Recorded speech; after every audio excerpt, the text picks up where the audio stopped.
Vă salutare tuturor, sunt Andrei și astăzi vom face un nou episod. Episodul de astăzi vom face mult așteptatul nostru unboxing.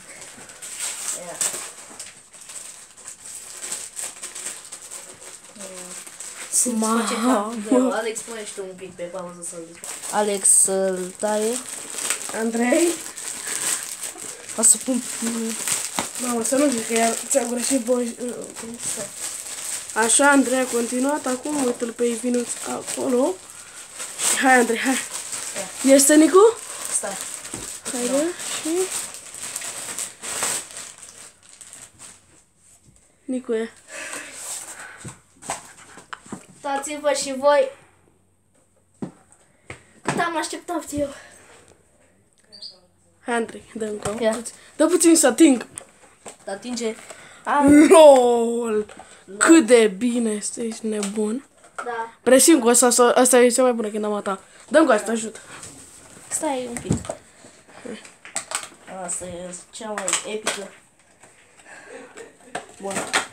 Ok, asta e dă să-i fac un cadou. Asta e kendama. Bun.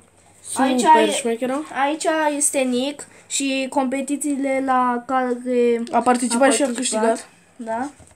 Nimic nu mai este în cutie, deci... Ba da, mai e. Mai scos-o. Acest pliculeț, care găsim un sticker cu N și Z. Adică de la Nick și Zack. Da. O ață de rezervă și un sticker cu Sweet Kendamas. Bun, și acum să trecem la kendama. Pentru că kendama e cea mai așteptată. După cum vedeți, n-are balance hole, are un N și un Z. Dar e super șmecheră. E super. Deci... Stă foarte bine. Uite-l. Uitați-vă și voi.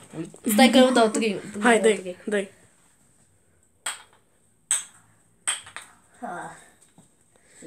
Bă, o să înveți multe cu ea, zic. Atât de bună. Un lighthouse. Uitați-vă și voi, deci cât de bine poate să stea această kendama. Ia dă puțin. Cum se va juca Alex. Mamă, cum o Mult așteptatul nostru unboxing. În sfârșit, mi-a încurcat fraierea de la Juggler Kendama. Nu sunt fraier, doar am încurcat-o. Aici, pe pliculeț, este un citat care l-a spus Nick. Uite. Da. Filmează să dau cu petricul. Cât de sticky e. Hai să o prezentăm să vedem. Acum, stai ce un pic. Are un rulment. Are un rulment. Bun, hai să ne uităm un pic pe cutie. Aici scrie Instagramul lui Nick. Fața lui. Aceea este de 5 degete fixă. E o kendama super bună. Da. În orice mod. Ai vrea să zici. De când mi-am dorit kendama asta, să vă arăt încă ceva. Max noroc să nu spuneți că n-am făcut unboxing, că mi l-a dat cineva, un băiat.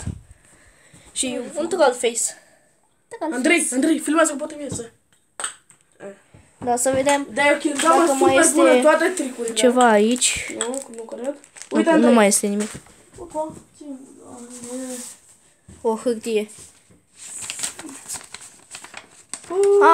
Mult așteptat pe stickere. Hai să le vedem. Da. Hai. O să pun pe pauză până desface plicul. Dar e ușor. Wow. Mamă. Câte stickere sunt la această kendama. Le vedem pe toate. Troll face. Da, wow. Este wow. Să vedem, să analizăm un pic ața. După cum vedeți, este o ață cu un rulment. Și aici putem regăsi o chestie care putem împinge ața la kendama. Wow. Și mie să mă mai joc și eu cu ea. L-am dat, bă.